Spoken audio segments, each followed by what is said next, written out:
For the first time, I am looking at the relationship synastry between Donald Trump and Melania Trump. The first time. Out of all the years that I've talked about them, I haven't looked at their synastry until now. And some of the things that I've seen definitely surprised me, was unexpected, and some things obviously didn't surprise me. So if you're ready, let's break down their natal charts and discover what really is behind that relationship. We obviously see them in the public, but like really what goes on behind the scenes? What drew them together? What's keeping them together? Is this, relationship about love and passionate, or is it more about something else? So I broke up all the aspects to kind of like in sections to help understand their dynamics. So we're going to start with their emotional dynamics. They both have moon semi-sextile from one another. His moon is in Scorpio, her moon is in Sagittarius. There is an emotional connection there, and they could understand each other at the subconscious level, right? But there is a sense of emotional formality here, not so much. It's more about, yeah, okay, I care about you, but not like I really care about you, where you feel like that emotional attachment, towards your partner. And it's interesting because when I've looked at charts where couples have been together the longest, one of the synastry aspects I've seen is the 212 relationship with their moons, meaning that one moon is either in the 12th house or the second house from the other partner's moon. But it also tells me that emotionally, for instance, Melania, because his moon sits in her 12th house, she has to sacrifice a lot of her personal emotions, maybe make sacrifices, or feels like a loss in some way, shape, or form to family, to home connection, could feel a little bit insecure, maybe a little bit unstable with respect to their combined home life. Now, moving along, her moon is opposite his Mercury, and there could be some emotional miscommunication that happens between the two of them, right? Where maybe he doesn't fully understand her feelings, or maybe she feels like, she's not able to fully express her emotions in the way that she wants for him to understand. But it also tells me, and I've seen this in other charts, where there is moon Mercury opposition, the thing that can bring them together on an emotional level is laughter and humor. So that is one of the interesting things that is showing up in their chart. They could have very similar humor, or one could just be very funny, bringing the emotional connection out so that they could have a relationship. I also saw that her Saturn trines his Mercury, which brings a more grounding influence because Saturn is grounding, and it also creates a more serious critical type of communication between the two of them. So I would say that most often when they're having conversations with one another, it's coming from a place of being very practical rather than having very warm conversations. So now let's move on to the love, affection, and attraction segment of this video, right? His Saturn sextile her Venus, and his Venus sextile her Venus as well. So this is a very classic longevity aspect that I have seen. This really describes like a sense of duty and commitment in the relationship. It describes a sense of commitment in their romantic relationship. And love here is measured more through structure and stability. And it does favor long-term, enduring relationship together, but it doesn't scream, I'm so passionate and excited to be in this relationship. It's more like a relationship where they are met by duty. Interestingly, her Venus squares his ascendant, which suggests that there is a little bit of friction. If you know anything about squares, it's kind of a conflicting, tension related aspect, and here it shows friction in expressing love in daily life. So she may want things done one way, right, but he on another is creating tension around her personal tastes, her styles, her values in relationships. So I would imagine that through the relationship, meeting him, that he helped to kind of like influence her style. And we've definitely seen this to be true, because when she married him, when she started dating him, her style changed. When she married him, her style changed again. And then when he became president, her style evolved again. So it does validate the fact that, he does have an impact on her style, her personal taste.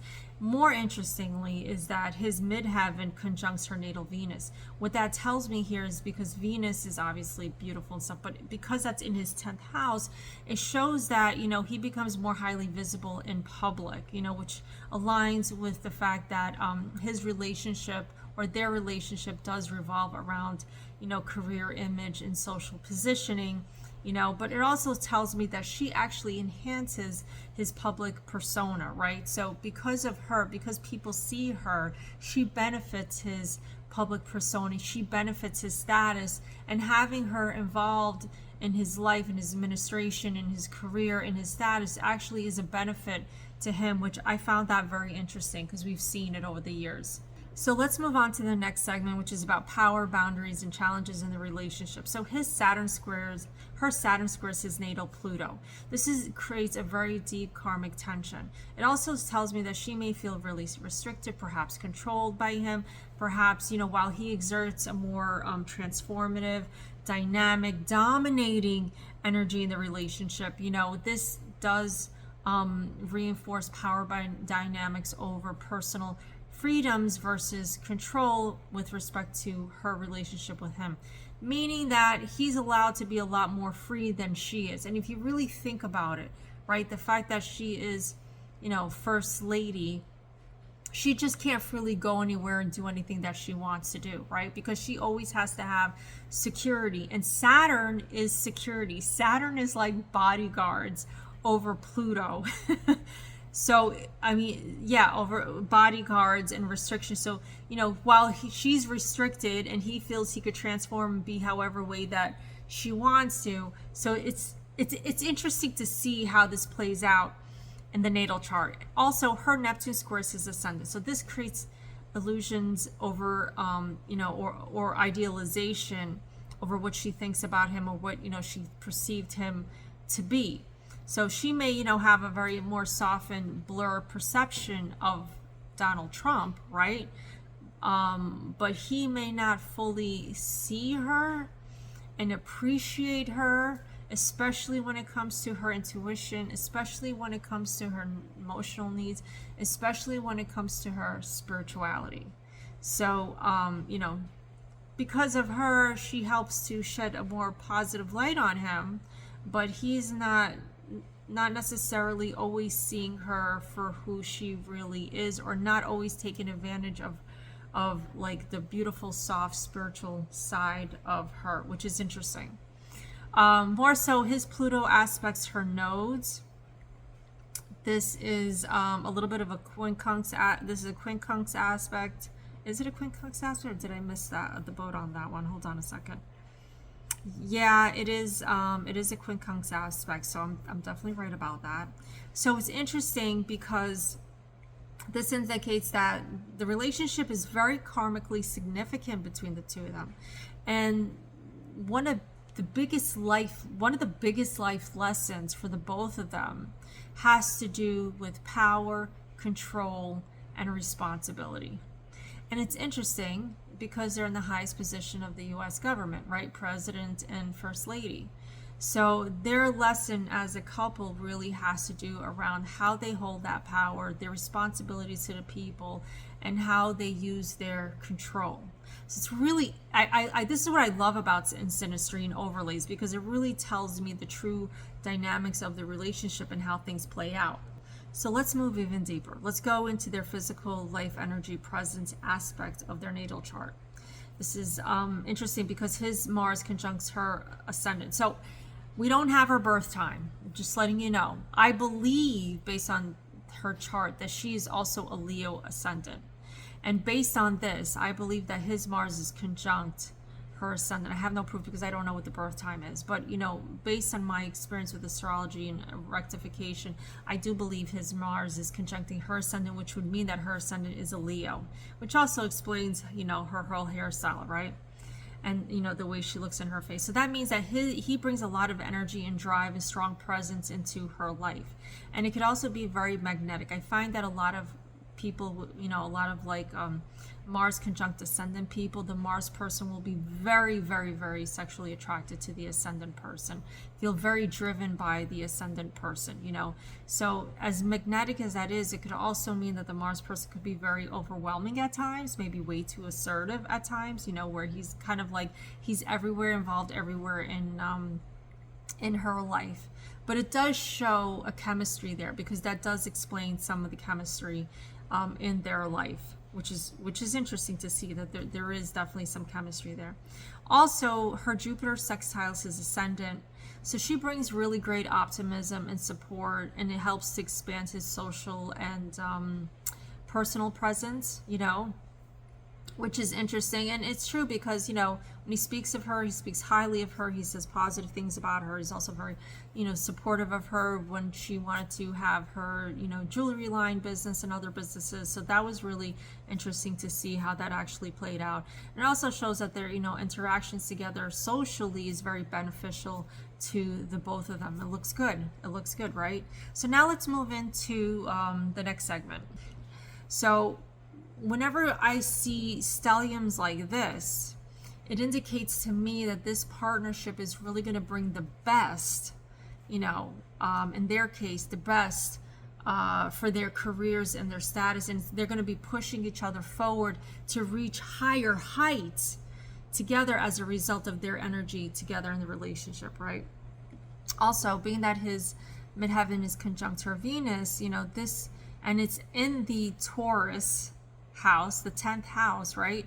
It shows that she enhances his image in a very positive way, and it also shows that because of her, she helped to increase his visibility to the public, and she also helps to co-manage, or they both help each other to co-manage their brands, and they are their own brands. So that's cool and interesting to see that. Also, longevity over romance. So many of the aspects, like the Venus sextile Saturn, Jupiter supporting, his ascendant, the Pluto karmic things, but also what I haven't mentioned before, to show that there's, commitment and persistence in this relationship that's deeply personal, and that also works as a partnership, is the fact that, because I feel that her ascendant is Leo, her natal Ketu and natal Rahu sits in Trump's first and 7th house axis, which also creates that karmic relationship, that longevity relationship. So that definitely explains why they're still together after everything that they've been through, right? So and it also shows me, it also points to the fact that their relationship works like a business partnership in some ways, which I'm going to talk about that again in a minute. So let's go into their nodes and life purpose alignment. So again, like I said before, her Ketu sits in his first and 7th. Her Ketu sits in his first house. Rahu sits in his 7th house. Again, suggesting the life paths coming in together, life lessons around partnership and identity, balancing self and marriage and public role. But it does demonstrate that their union is very fated, meant to be, right? And it also reinforces their business style, nature, connection. So with this said, based on everything that I've said so far, I mean, for me, it shows that this relationship is more about a strategic long-term partnership and less about a romantic love story. I maybe the intentions in the beginning was a little bit around romance, but I think that as they started, when they started dating, it made a lot more sense for them to be in more of a partnership role rather than in a more romantic, loving relationship role. And you see that how they, how their status in businesses has evolved over the years. So it's so interesting to me. Not only that, but because of the stelliums in Taurus and that Jupiter support, the MC conjunct Venus, midheaven conjunct Venus, it shows that they have a strong public and career alignment together, and it also shows, the commitment, the longevity with the Venus Saturn, definitely showing there's deep emotional intimacy there, but it's not all about sex and romance. It's more about public status. It's more about rising and taking the relationship, their life, evolving it, several notches up, right? But there is definitely an emotional distance between the two. There is trouble in having a good emotional connection between the two. And we've seen it in the way that she talks about him and the way he talks about her, but she's far more of a nurturing personality than he is, believe it or not, right? So yeah, in short of this video, it does show that they work well together. It shows that they have extraordinary synastry in building a career, building status together, building a presence in the public together. It shows that they have the capability to really overcome many challenges in their relationship. It also shows that, you know, they have strategic reasons for being together. Maybe not necessarily, it's not necessarily fueled by, you know, a romantic passion and personal warmth. But it's definitely an interesting synastry that I don't really get much of when I look at synastry chart. This one is definitely a unique one, but it definitely shows more of building a career in public, you know, public persona, not so much about the fuzzy, warm, I'm so romantically in love with you type. Let me know what you think in the comments about these two. My God, it's so different and interesting. If you're looking for a Vedic astrology love relationship synastry session so that I could look at your romantic life with your special someone or someone that you're potentially interested in, or if you want me to look at your marriage dynamics and tell you where it's going and, you know, what you can expect, go to AstroDevi.com, where you could book a session with moi, or you could just message me at AstroDevi333 and we could book the session that way as well. Let me know what you think in the comments. Interesting, yeah, to say the least.